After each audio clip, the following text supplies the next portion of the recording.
গত কয়েক দশক ধরে উপকূলে যে সমস্ত ঘূর্ণিঝড় আছড়ে পড়েছে তার মধ্যে সবচেয়ে বেশি তাণ্ডব চালিয়েছে ঘূর্ণিঝড় রেমাল।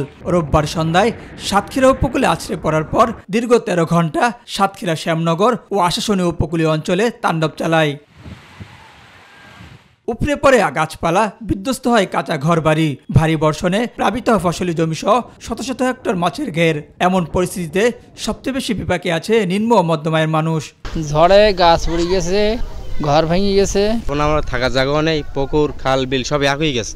৩-৪০০ মুরগি ছিল, তা প্রায় ১০০-এর উপরে মুরগি মারা গেছে। এই সাইডে একটা গেট এরকম টোটালি বন্ধ হয়ে গেছে, এলাকার পানি নিষ্কাশনের খুবই ঝামেলা। ইতিমধ্যে ক্ষতিগ্রস্ত পরিবারগুলোকে বিভিন্ন সহযোগিতা দেওয়া হয়েছে বলে জানিয়েছে জেলা প্রশাসন।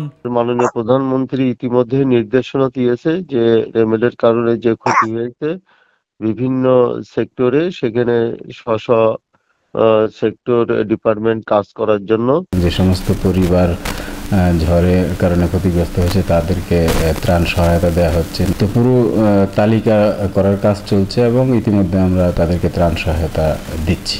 এদিকে ঘূর্ণিঝড় রেমালের তাণ্ডবে ব্যাপক ক্ষয়ক্ষতি হয়েছে ভোলাতেও। ৩ জনের প্রাণহানি সহ বহু বাড়িঘর, সড়ক, মাছের পুকুর, ঘের, ক্ষেতের ফসল সহ প্রচুর গাছপালা ক্ষতিগ্রস্ত হয়েছে।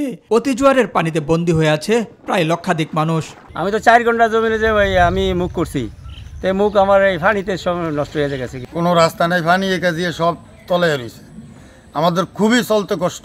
জলবদ্ধতার কারণে সম্পূর্ণ দিক নষ্ট হয়ে যাচ্ছে, ঘের বাড়ি সব ভেসে গেছে, পানি সরার কোনো লাইন নেই, যার কারণে আমরা এখন পানিতে ভাসতে যাই। সবচেয়ে বেশি ক্ষতিগ্রস্ত হয়েছে মনপুরা উপজেলায়। স্থানীয় প্রশাসন ইতিমধ্যে ত্রাণ বিতরণ কার্যক্রম চালু করেছে।